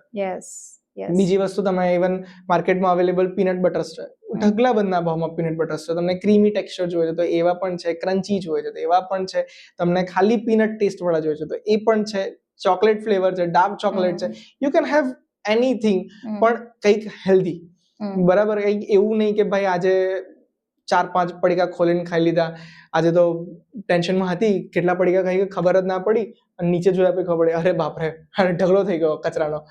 એવું ના બને. એટલા માટે કહેવાય ને કે જો હેલ્ધી ઇટિંગ તરફ જો તમે જાઓ, બેલેન્સ ડાયટ કન્ઝ્યુમ કરવાનું શરૂ કરો તો એ પણ સ્ટ્રેસને રિડ્યુસ કરવામાં ઘણી બધી હેલ્પ કરે છે. તો અત્યારના જે સ્ટુડન્ટ્સ છે તો એને શું તમારે એવી કઈ ટિપ્સ આપવી હોય કે ચલો તમે એક ડિસિપ્લિન તરફ જઈ શકો ડાયટને લઈને, તો તમે શું આપશો? ડિસિપ્લિન તરફ તો જો હું એમ કહું ને તો મારી પોતાની વાત કરું, મેં 2 વર્ષ સુધી જંક નથી ખાધું. જંક ક્યાં, મેં તો બહારનું જ કંઈ નથી ખાધું, even not even healthy things. મેં એ ટાઈમે કહેવાય ને કે આજથી હું તમને 3-4 વર્ષ પહેલાની વાત કરું તો મારા કોલેજના સ્ટાર્ટિંગ ફેઝની વાત છે, જસ્ટ આફ્ટર કોવિડ પત્યો અને તરત જ અમારી કોલેજ શરૂ થઈ હતી. તે ડ્યુરેશનમાં મારું વેઇટ ગેઇન ઘણું થયું હતું, કારણ કે ઘરે એ ટાઈમે કોવિડ ડ્યુરેશનમાં બધાએ જ બનાવ્યું હશે, ઘરે ડોનટ બનાયા, પાઉં બનાયા, કેક બનાવી, આ તે શું નહીં, આપણે ગણ્યા વીણ્યા એટલી બધી વસ્તુ લોકોએ ઘરે ટ્રાય કરી હતી, પણ એ બધું ખાઈને કહેવાય ને કે વેઇટ ગેઇન વ્યવસ્થિત વાળું થયું હતું. સો આઈ થોટ કે ભાઈ ના, આપણે આ વસ્તુને કટ ડાઉન કરવી છે, અને એ ધડપણે વસ્તુ કરી ત્યારે એ વસ્તુ થાય છે. અને આ વસ્તુ કહેવાય ને કે મને મારા મેન્ટોરે મેની ટાઈમ્સ મને કીધેલી છે કે ઇફ યુ સે મે બી, if you say I will try, you won't, you can't. તમે ક્યારેય કરી જ નથી શકવાના.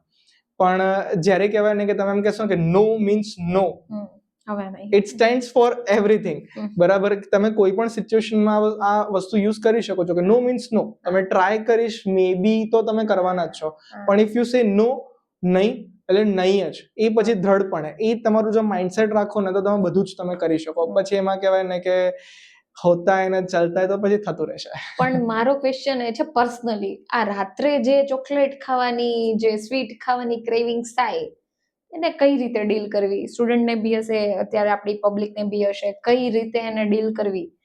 તો એના વિશે કંઈ રાત્રે તમને જો ચોકલેટ ખાવાની કે તમને કંઈક સ્વીટ ખાવાની કે કંઈ પણ ખાવાની ક્રેવિંગ, યુઝ્યુઅલી કહેવાય ને કે સ્વીટ કે ચોકલેટ્સની ક્રેવિંગ કરતા વધારે છે ને રાત્રે બધાને સ્પાઇસી, આજે તો મેગી બનાવીને ખાવી છે, એની ક્રેવિંગ્સ યુઝ્યુઅલી વધારે થતી હોય છે કે અરે રાતના 12 વાગી ગયા, 2 વાગી ગયા, આજે તો અરે હું હજુ સુધી જાગું છું, ચાલો મેગી બનાવીને ખાઈ લે. તો એ ડ્યુરેશનમાં મેગી બનાવીને ખાવા કરતાં તમે વિચાર કરો કે ના, મારે આ વસ્તુ, આ મારે ડેડ કેલરીઝ મારે ઇન્ટેક નથી કરવી, અને એની જગ્યાએ તમે એનો હેલ્ધી ઓપ્શન તમે લો તો એ વધારે બેટર. અને હેલ્ધી ઓપ્શનમાં શું આવે છે કે we consider as milk as a whole mill.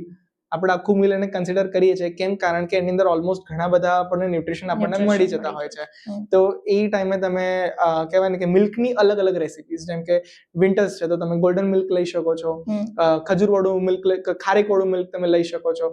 જ્યારે સમર્સ છે તો તમે રાત્રે કહેવાય ને કે નોટ કોલ્ડ કોફી, હા, ઠંડુ છે, સમર્સ છે, that doesn't mean cold coffee.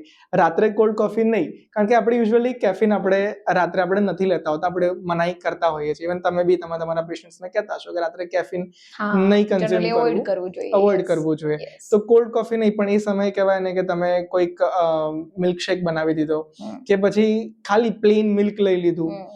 A even જ્યારે કહેવાય ને કે આપણે વરસાદવાળી ઋતુ હોય છે, જેને આઈ ગેસ એને કહેવાય ને કે મોન્સૂન, શરદ ઋતુ સમય જેને આપણે કહીએ છીએ, એ સમય કહેવાય ને કે સાકરવાળું દૂધ પી લીધું, દૂધ પૌવા છે, એ ડ્યુરેશન દરમિયાન તમે આ બધી વસ્તુ પણ તમે રિપ્લેસ કરી શકો. યસ, કે જે ઇવન સ્વીટ પણ છે અને તમારી ક્રેવિંગ્સને પણ ફૂલફિલ કરે છે, તમારું પેટ પણ ભરે છે. અને ક્યારેય પણ રાત્રે ખાવાની ઈચ્છા થાય ને, તો હજુ એક વસ્તુ, એ તમને ઈચ્છા થઈ છે, ભૂખ નથી લાગી. હે ને, બનતું હોય છે ઘણી ફરી કે ઇવન એક ગ્લાસ તમે પાણી પી લો, ડિઝાયર અને ભૂખ બંને યસ, બહુ અલગ છે. તમે જ્યારે એમ વિચારો ને કે મને ના આટલા વાગે ખાવું પડશે, તમારા મગજમાં પણ એ જ વિચાર કે ના ખાવું પડશે, આજે તો મેગી બનાવવી પડશે. એ પડશે નહીં, પાણી પી લો, એક ગ્લાસ પાણી પી લો, તમે જો તમને પછી ભૂખ નહીં લાગે, એમ થશે કે ના ચાલ છોડ યાર, સુઈ જવા દે. એટલે આ વસ્તુ થતી હોય છે. યસ, હા. તો શ્રદ્ધા, આપણે બધી વાતચીત આપણે કરી પોસ્ચરની, ડાયટની, ઇવન રિલેશનશિપને વિશે, ઇવન આપણે રીલ ટુ રિયલ ની પણ આપણે બધી વાતચીત કરી. પણ હવે મને થોડો તમારો સ્વસ્તિકનો અને તમારો મને થોડી જર્ની મને સમજાવો ને.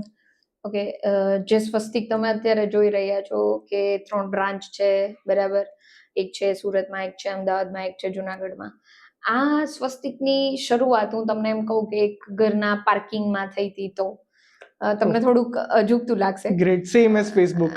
યસ, હું મારા બેચલર્સ પછી હું જનરલી સુરત શિફ્ટ થઈ. ત્યાં મારે હોમિયોપેથી શીખવું હતું અને સ્ટાર્ટિંગમાં જે બધા સ્ટુડન્ટને બધા જ ને હોય કે આપણાથી નહીં થાય, આપણને આવડતું નથી, આપણું કંઈક લેવલ આવી જશે પછી આપણે સ્ટાર્ટ કરશું, એ જ રીતે વિચારીને મેં જોઈન કર્યું હતું કે આપણે કંઈક શીખી લઈએ પછી કરશું સ્ટાર્ટ. હવે ત્યાં જઈને 3-4 મહિના પછી મને એવું રિયલાઇઝ થયું કે ના, કંઈક કરી શકશું આપણે, આપણામાં કંઈક છે, થોડીક કાબિલિયત છે કે આપણે થોડુંક નવું કરી શકીએ. પછી ત્યારે મેં પેશન્ટ જોવાનું સ્ટાર્ટ કર્યું. હવે ફૂલ ડે તો ક્લિનિકમાં બિઝી હોઈએ, બરાબર, બીજા ક્લિનિકમાં જઈએ છીએ ત્યાં. હવે પર્સનલ પેશન્ટ જોવા માટે સાંજનો ટાઈમ હોય, બરાબર, અને બીજી કોઈ સ્પેસ નહીં, ખાલી એ ઘરનું પાર્કિંગ. તો પાર્કિંગમાં પેશન્ટ આવે, ચેર બે રાખેલી હોય, પેશન્ટ બેસે અને એમની જે કંઈ બી ઇન્ફોર્મેશન હોય હું લેતી, હોમિયોપેથી કેસ ટેકિંગ કરતી ફૂલ. અને આવી રીતે સ્વસ્તિકની શરૂઆત થઈ હતી. ત્યારે તો જો કે બીજું નામ હતું, પછી અમે મારા પાર્ટનર્સ કમ્બાઈન થઈને વિચાર્યું કે કંઈક અલગ કરીએ, કંઈક નવું કરીએ, કંઈક મોટું કરીએ, બરાબર, અને સ્વસ્તિકનો જન્મ થયો. અત્યારે તમને ખબર છે કેવું છે બધું, કેવું ચાલે છે. ટીચિંગની ફિલ્ડમાં પણ આવું જ હતું મારું. જ્યારે પહેલી વાર ગઈ ત્યારે એટલી ફૂલ નર્વસનેસ, અને મેં ક્યારેય મારી સેલ્ફને એઝ અ પ્રોફેસર ક્યારેય ઇમેજિન નહોતી કરેલી, બરાબર, અને એટલા માટે જ મેં એમડી નહોતું કર્યું. પછી જ્યારે એકવાર ગઈ, મને સમજાણું કે ઓહો, આ થિંગમાં તો મને મજા આવે છે, એકચ્યુઅલી મારું ઇન્ટરેક્શન ઓર કમ્યુનિકેશન એ મારી થિંગ છે, બરાબર, ખબર નહીં, ધીસ ઇઝ માય થિંગ. પછી ધીમે ધીમે જેમ મારો ટાઈમ ગયો, લાઈક 6 મહિના, 1 વર્ષ, હવે 2 વર્ષ, 1.5 વર્ષ જેવું થવા આવ્યું છે, બરાબર, જ્યાંથી હું ટીચિંગ કરાવું છું, અને આઈ લવ ઇટ, બરાબર. લોકો મારી પાસે થેરાપી લેવામાં આવે છે, પણ મારા માટે ટીચિંગ એ થેરાપી છે, બરાબર.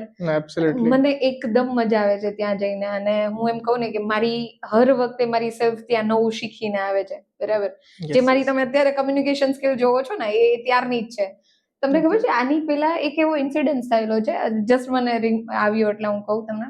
હું જ્યારે નાની હતી ને, ચાઇલ્ડહુડમાં, ત્યારે મારામાં જરાય કોન્ફિડન્સ નહોતો. I am not able to speak in public, literally 0, બરાબર. પણ ધીમે ધીમે ટાઈમ ગયો, ધીમે ધીમે મને લોકો જોડે વાત કરીને સમજાણું. એકવાર ભૂલમાં મને કોઈ મોનિટર બનાવી દીધી હતી, અને પછી મારા ઉપર રિસ્પોન્સિબિલિટી આવી અને મને સમજાણું કે ઓકે, કામ દેવામાં, બોલવામાં, મોનિટરિંગ કરવામાં તો મજા છે, અને આપણામાં છે. અને પછી મેં બોલવાનું સ્ટાર્ટ કર્યું, અને મારા ફેમિલીમાંથી પણ છે, મારા કઝિન્સ ને બધા જે સારું બોલે છે. પછી મને સમજાણું કે this is my skill, this is my hidden skill, કે I can communicate well, I can connect people well. અને જે મારા અત્યારે બંને પ્રોફેશન છે, જેમાં ડોક્ટર અને ટીચિંગ, આ બંનેમાં એટલે જ મને એવું લાગે છે આ સ્કિલને લઈને જ હું સારું કરું છું. તો સ્પેસિફિકલી ઓડિયન્સમાં જે કોઈ બી હોય એને એમ રાહ જોવી હોય કે પરફેક્ટ થઈ જશું પછી સ્ટાર્ટ કરશું, બરાબર. અને એમાં મેઇન એક્સપિરિયન્સ હમણાં રિસેન્ટનો મારો રીલ્સનો, બરાબર. ઇન્સ્ટાગ્રામમાં જ્યારથી મેં મારી સેલ્ફને શો કરવાનું સ્ટાર્ટ કર્યું છે સિન્સ 2 months, બરાબર, મને એટલી ઓપોર્ચ્યુનિટી મળી છે લાસ્ટ 2 મહિનામાં, એટલી મને મારા અત્યાર સુધીના ડોક્ટર ફિલ્ડમાં 2-3 જે વર્ષ થયા એટલામાં નથી મળી, બરાબર. તો જસ્ટ સ્ટાર્ટ કરી દો, બરાબર. રાહ ના જુઓ કે ક્યારે પરફેક્ટ થશે, ત્યારે મને આટલું આવડી જશે, ત્યારે એ ક્યારેય થવાનું જ નથી લાઈફમાં, બરાબર. જસ્ટ સ્ટાર્ટ ઇટ, બરાબર. જેટલું તમે ફટાફટ સ્ટાર્ટ કરશો ને એટલું તમને ફટાફટ એક્સપિરિયન્સ થશે ને એમાં તમે કંઈક શીખશો, બરાબર. એટલે ધીસ ઇઝ માય સ્ટોરી. એટલે આવતી તકને ક્યારે છોડવી નહીં. યસ. અને જ્યાં સુધી તમને શીખવાનો મોકો મળે, મને એવું લાગે છે, મેં મારા છે ને પેલામાં રિઝ્યુમેમાં એડ કરેલું છે, આપણે જનરલી લખીએ કે હોમિયોપેથ એન્ડ સાયકોલોજીસ્ટ, બરાબર. મેં આની જોડે એક લાઈન એડ કરી છે, લાઈફ લોંગ લર્નર, બરાબર. કે એ મારા સીવી માં છે કે અગર હું ક્યાંય એપ્લાય કરું છું તો એ લોકો જોવે છે કે આઈ એમ લર્નર, બરાબર. અને હું હરરોજ કંઈક નવું શીખું છું, દરરોજ કંઈક નવું શીખું છું. We all have to be learner for always. કાયમ કંઈક નું કંઈક શીખતું રહેવું જોઈએ, નકર જો શીખીશું નહીં તો ગ્રોથ સ્ટેબલ થઈ જશે અને એના પછી કહેવાય ને કે તમે નથી આગળ કંઈ નવું નહીં કરી શકે, કંઈ નવું નહીં કરી શકે. અને એના માટે પહેલા પડવું પડશે કે એકવાર ટ્રાય તો કરો. એબ્સોલ્યુટલી. સમયની સાથે ચાલવું અને કંઈક નું કંઈક નવું કરતું રહેવું એ બહુ મહત્વનું છે. અને ખબર નહીં કેમાં મજા આવવા લાગે તમને. એબ્સોલ્યુટલી. અને કોઈ પણ કામમાં હેપીનેસ મળવી, ખુશી મળવી, મજા આવવી એ ઇમ્પોર્ટન્ટ છે. એબ્સોલ્યુટલી. 110%. એના વગર તો બર્ડન જ લાગશે ને. 100%. Yes. Tell me about yours. Cure Tribe કઈ રીતે સ્ટાર્ટ થયું, કઈ રીતે શું જર્ની છે આની? ક્યોર ટ્રાઇબની શરૂઆત તો ફિઝિયોગાના નામથી થઈ હતી. તમને એમ લાગશે કે આખું નામ જ બદલાઈ ગયું? યસ, આખું નામ જ બદલાઈ ગયું. પહેલા મેં શરૂઆત કરી હતી માત્ર મારા એક જ મોટોથી કે મારે યોગા ક્લાસીસ કરવા છે, પણ મેં મારા સરાઉન્ડિંગમાં મેં ઘણા બધા યોગા ક્લાસીસ જોયા હતા જે જગ્યાએ કહેવાય ને કે એકદમ વિગરસ યોગા કરાવવામાં આવે, એમ કારણ કે એકદમ જડની જેમ એ કરવાનું એટલે કરવાનું જ, આમ જ ફ્લેક્સિબિલિટી આવશે, આમ જ પોસ્ચર આવશે. જ્યારે હું પોતે બી યોગા શીખવા માટે ગયો હતો ત્યારે એક્સપિરિયન્સ મને થયો હતો, મને મારા ઘણા બધા ઇવન ક્લાસમેટ્સ જોડેથી, ત્યાં જે શીખવાડવા આવતા જે બધા મારા મેન્ટર્સ હતા એ લોકો જોડેથી કે ના કરવાનું જ છે, હજુ આગળ વધારે નમો, હજુ આ રીતે કરો, પોસ્ચર આ રીતે સ્ટ્રેટ કરો. પણ ભાઈ મસલ્સ ટાઈટ છે, નથી મારે એટલા બધા મસલ્સ ફ્લેક્સિબલ, એવી રીતે ફ્લેક્સિબિલિટી ના આવે. તો માટે મને ત્યાં એવો વિચાર આવ્યો કે બીંગ અ ફિઝિયો સ્ટુડન્ટ હું એક ફિઝિયો પોઈન્ટને હું ત્યાં એડ કરું, હું એ રીતે હું ફ્લેક્સિબિલિટીને હું લાવું. તો એટલે માટે મેં ફિઝિયો પ્લસ યોગા, ફિઝિયોગાથી મેં શરૂઆત કરી હતી યોગા ક્લાસીસની, which I did for around 1.5 year. 1.5 વર્ષ સુધી મેં યોગા ક્લાસીસ ચલાવ્યા. પછી મને એમ થયું કે હવે તો ઇવન ફિઝિયો બી થઈ ગયો, ડાયટિશિયન બી થઈ ગયો, અને after gating the tag of dietitian એના પછી મને એમ થયું કે ના યાર આ પણ એક બહુ મુદ્દાનો પોઈન્ટ છે સોસાયટી માટે, અને જો આપણે આને પણ એડ ઓન કરીશું તો આપણને લોંગ ટર્મ હેલ્થ માટે આપણે કહેવાય ને નેક્સ્ટ સ્ટેપ આપણે લઈ શકીએ, અને એ કહેવાય ને કે પરમનન્ટ સોલ્યુશન મળી શકે, ના કે ખાલી સિમ્પટોમેટિક રિલીફ. માટે વી ટુક all the 3 fraternities into the same umbrella, yoga, physiotherapy and diet, and gave a name of Cure Tribe, where I am right now also building a tribe and we are curing the society right now. Very nice, very inspiring. Yes. Okay, તો શ્રદ્ધા, અત્યારે બીજો એક question એક મને મારા માઇન્ડમાં spark થઈ રહ્યો છે કે સ્ટુડન્ટ્સને હાલ કન્ફ્યુઝન અને સેલ્ફ ડાઉટ નો રૂટ કોઝ શું છે, ક્યાંથી ઉપજી ક્યાંથી રહ્યું છે, આ બધી વસ્તુ ક્યાંથી આવી રહી છે, એનો રૂટ કોઝ શું છે?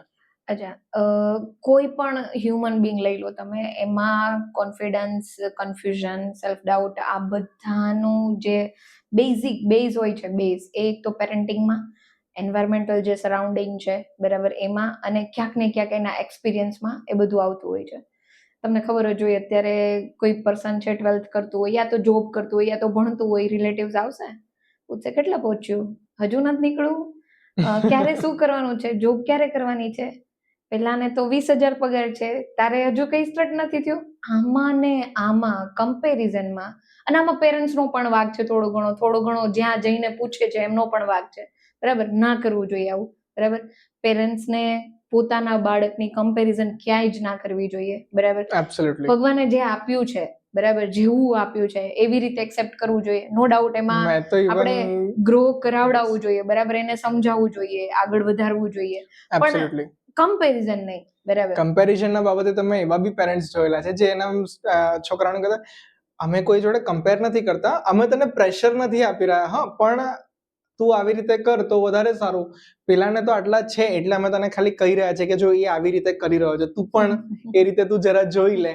એટલે એ કહેવાય ને કે આઈ ગેસ એ બહુ મોટો રોલ પ્લે કરે છે સ્ટુડન્ટ્સની લાઈફમાં, કારણ કે મારતા મારતા કહેશે એમ યસ કે લાગે બી નહીં ને. હા, પણ કહેવાય ને કે એ સૌથી મોટો ડ્રોબેક છે સ્ટુડન્ટની Expectation લાઈફમાં, જે parents ની ચાઇલ્ડની છે, લાઈફમાં. હા. યસ, કે કહેવાય ને કે ત્યાં જ એ બિચારો ત્યાં જ હારી જાય છે. કે બહારના તો ચલો હવે તો સ્ટુડન્ટ્સ એટલા કેપેબલ થઈ ગયા છે કે બહારનું એને જેને જે કેવું હોય કે મને એનાથી રતિભરનો ફરક નથી પડતો, પણ ઘરના જે છે એ જ્યારે આવી રીતે ફૂંક મારતા મારતા બી કહી જાય ને ત્યાં તકલીફ પડી જાય. એમ કહી જાય કે ભાઈ તું ભણે છે ને, આપણે આઈઆઈટી જવાનું છે, તું કરે છે ને, આપણે આમ કરવાનું છે, આપણે તેમ કરવાનું છે, એને ખબર છે ભાઈ. એટલે ગોલ્સ કરી રહ્યા છે. ગોલ્સ આપો તમે, ના ગોલ આપવા કરતા પણ ગોલની ક્લેરિટી આપો કે આવું ભી તું કરી શકે છે, આવો ભી રસ્તો છે, guide them, be Google map. Don't show કે ભાઈ તારે આમ જ જવાનું છે. ગૂગલ મેપ પણ આજે શું કરે છે, આપણે કદાચ ક્યાંક ખોટે રસ્તે જતા રહે તો you can take right from this way, તમે 100 મીટર આગળથી તમે યુટર્ન લઈ શકો છો. તો એ વસ્તુ બતાવવાની જરૂર છે કે ભાઈ થોડા ટાઈમ આગળ હજુ તું કરી રહ્યો છે, વાંધો નહીં, તું અમારું નથી માની રહ્યો, કોઈ વાંધો નહીં, તું અટકે તો ત્યાં અમને કહેજે. આ સપોર્ટની જરૂર છે સ્ટુડન્ટ્સને, રાધર દેન કહેવાય ને કે એ તારે આમ કરવાનું છે, કરે છે ને એ ટોકણીને બદલે. અને મેઇનલી જે પેલા રિલેટિવ્સ છે એને પોતાના બાળકોથી દૂર યસ, રાખો, એ પેરેન્ટ્સે જ વોલ બનવું જોઈએ કે ભાઈ એ પૂછે છે કે તારે કેટલું થયું, તો એ સ્ટુડન્ટ જવાબ, ચાઇલ્ડ જવાબ આપે પહેલા પેરેન્ટે કહી દઉં છું, એની રીતે કરે છે, અમે જ એને નથી છંછેડતા. તમે ચા નાસ્તો કરો, જાઓ, તમે તમારાનું કરો એમ. એને નાની નો ખબર હોય, એ 7માં ભણે છે 10માં ભણે છે એની ખબર ના હોય, એ નાની ખબર હોય, તારું 12મું છે. બરાબર છે, બરાબર હે ને. સો આજના પોડકાસ્ટમાંથી આપણે કહેવાય ને કે આપણે મેન્ટલ હેલ્થ કે પછી ફિઝિકલ હેલ્થ માટે જો આપણે કોઈ 3 એવા રૂલ્સ આપણે જો આજે લેવા હોય તો આપણે આપણા ઓડિયન્સને આપણે એવા કયા 3 રૂલ્સ આપણે આપી શકીએ કે જેને ફોલો કરીને એ લોકો એમની મેન્ટલ અને ફિઝિકલ હેલ્થ બંને ઉપર સારી રીતે ફોકસ કરી શકે? જો મિતામાં લખવા જઈને તો ચોપડી ભરાઈ જાય એવું છે, બરાબર. યસ, પણ 3 તો નાનો આપણે બોલ્યો. હું મારી એકોર્ડિંગલી કહું, બરાબર, જે મારા પેશન્ટને કહું છું, જે મારા ઉપર એપ્લાય કરું છું, જે મારી ખુદની લાઈફમાં એપ્લાય કરું છું, એના ઉપરથી તમને કહું તો પહેલી વસ્તુ ડીપ બ્રીથિંગ. જ્યારે પણ પેશન્ટ સ્ટ્રેસમાં હોય, કોઈ પણ પર્સન સ્ટ્રેસમાં હોય તો એની પહેલી સાઇન આવશે શેલો બ્રીથિંગ, બરાબર, શોર્ટ બ્રીથિંગમાં જશે. અને એને લઈને એ શોર્ટ બ્રીથિંગ સજેસ્ટ કરે છે કે આ પર્સનનું મિકેનિઝમ ફ્લાઇટ એન્ડ ફ્લાઇટમાં છે, બરાબર. સિમ્પેથેટિક નર્વસ સિસ્ટમ એક્ટિવેટ થઈ ગઈ છે, કોર્ટિઝોલ રિલીઝ થાય છે, બરાબર. અને પેટની નીચેનો ભાગ, લંગ્સની નીચેનો ભાગ એટલે કે ડાયાફ્રામ, બરાબર. જ્યારે તમે ડીપ બ્રીથિંગ કરશો ત્યારે ડાયાફ્રામ છે ડાયરેક્ટલી માઇન્ડમાં સિગ્નલ મોકલશે અને સિમ્પેથેટિક નર્વસ સિસ્ટમ એક્ટિવેટ કરશે. That's why deep breathing plays the major role in any kind of relaxation technique, બરાબર. તો પહેલી વસ્તુ જે શેલો બ્રીથિંગ કરો છો, ભાગો છો, લાઈફને ભગાડો છો, એના કરતા લાઈફને સ્લો ડાઉન કરો. તમે તમારા સેલ્ફને ઓબ્ઝર્વ કરશો ને, આપણે ફોન મતતા ખાતા હોઈએ છીએ, ફોન મતતા કોઈક જોડે વાત કરતા હોઈએ છીએ, ફોનમાં જ બ્રશ કરતા હોઈએ છીએ, એ તો બ્રશમાં આપણું એવું હોય જે આપણું કોઈ પણ એક બી પ્લેસ ઉપર તમે તમારા સેલ્ફને નોટ કરજો, એક બી પ્લેસ ઉપર આપણે રિલેક્સ થઈને કઈ જ નથી કરતા. યસ, ઇવન કદાચ ક્યાંક આપણે એવી જગ્યા પર હોય જે આપણે કોઈને ઓળખતા નથી તો તરત આપણે ફોન કાઢી લઈએ છીએ કે યાર અરે ભાઈ તું એકલો છે તો શું થયું, it's okay, you can enjoy the moment. તું જ્યાં છે, મેટ્રોમાં છે, બીઆરટીએસમાં છે, એન્જોય યોર સેલ્ફ, બેસ્ટ જો એટમોસ્ફિયર એન્જોય કર. એ અત્યારે છે જ ને, એટલે પેલું તો સ્લો ડાઉન, બરાબર, ડીપ બ્રીથિંગ કરો. સેકન્ડ થિંગ હેલ્ધી ફૂડ, બરાબર. પેલી વસ્તુ કે સેલ્ફ ઉપર એટલું ફોકસ કરો, અને સેલ્ફ ઉપર ફોકસ કરવા જોડે સેલ્ફ કેર, સ્કિન કેર છે, વોકિંગ છે, રનિંગ છે, જોગિંગ છે, આના સિવાય હેલ્ધી ફૂડ ખાઓ, બેલેન્સ ડાયટ ખાઓ, જેનાથી જે મેન્ટલ હેલ્થ છે અને ફિઝિકલ હેલ્થ છે આ બંનેમાં ફેર પડશે. અને થર્ડ અને મારું ફેવરેટ છે, હું આ લાઈનને મારી અંદર ઉતારી લીધું છે મેમ આખું, કે મન કા હો તો અચ્છા, ના હો તો હરી કી ઈચ્છા. ઇન શોર્ટ આપણે એટલું કહીએ કે ઠાગર કરે ઈ ઠીક, બરાબર ને. એટલે જે થાય તો ભલે, ના થાય તો ભલે, એ ભગવાનની ઈચ્છા, એના ઉપર છોડી અને આપણે કામ કરવું જોઈએ ડિટેચમેન્ટ જોડે, જેનાથી તમને કોઈ સ્ટ્રેસ ના આવે, એન્ઝાઇટી ના થાય અને તમે રિલેક્સ રહીને તમારી લાઈફને જીવી શકો. Absolutely, 110%. Yes. So thanks a lot, Shraddha, for giving your precious time to us. અને જો તમને લોકોને પણ આમાંથી કંઈક મીનિંગફુલ જો તમને આમાંથી જાણવા મળ્યું હોય, જો તમને તમારા માટે કંઈક ઇન્સાઇટફુલ તમને મળ્યું હોય તો અમારી સાથે જોડાયેલા રહો અને બન્યા રહો for the next episode cure tribe podcast beyond pain. Signing of, doctor Meet this side.